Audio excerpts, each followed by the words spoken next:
Hi everyone, Ben with Postfly here. This month's trout pattern is this quick and easy foam hopper, which I'm personally looking forward to using soon on some trips out west. We'll start by tying our thread in behind the eye, then wrapping down to just where the hook begins to bend. This will be our first tie-in point for our 2 layers of foam. Grab one of your brown and white foam strips, cut it in half, and gently separate the 2 layers on one end. Use your scissors to cut off about 1/8 of an inch of the white foam, leaving the brown foam exposed like so. Tie in this foam where you stopped your thread, with the chopped off white portion of the foam extending behind the shank to about the apex of the hook bend. Make tight wraps to really pinch the foam down at this section. Cut the foam where it lays over the top of the hook eye up front. You can clip it at a bit of an angle so that the top section is longer than the bottom. I'll shorten out the back of my foam here too.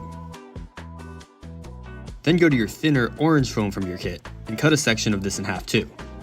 On one end, cut the corners off to create a tapered section like so. Lay this cut cornered section on top of your brown foam, with the end reaching about half as far back from the tie-in point as your first piece of foam. Now it's time to form some legs.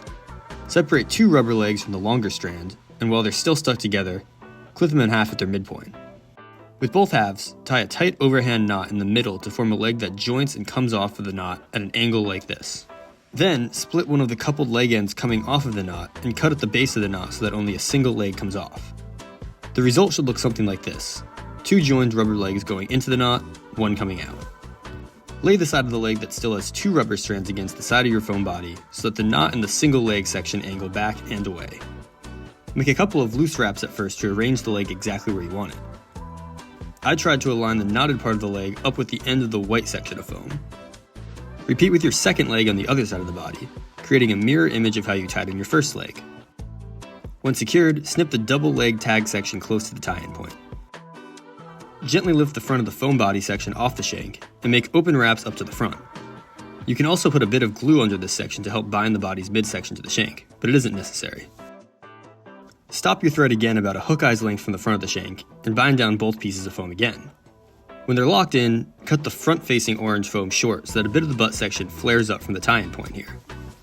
Grab a single rubber leg, cut it in half, and transfer one of the halves over to a side of the foam body.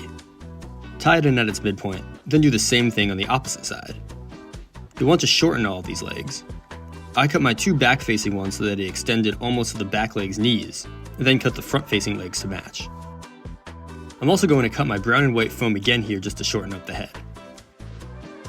Finally, grab your whip finisher and make a few turns on this final tie-in point.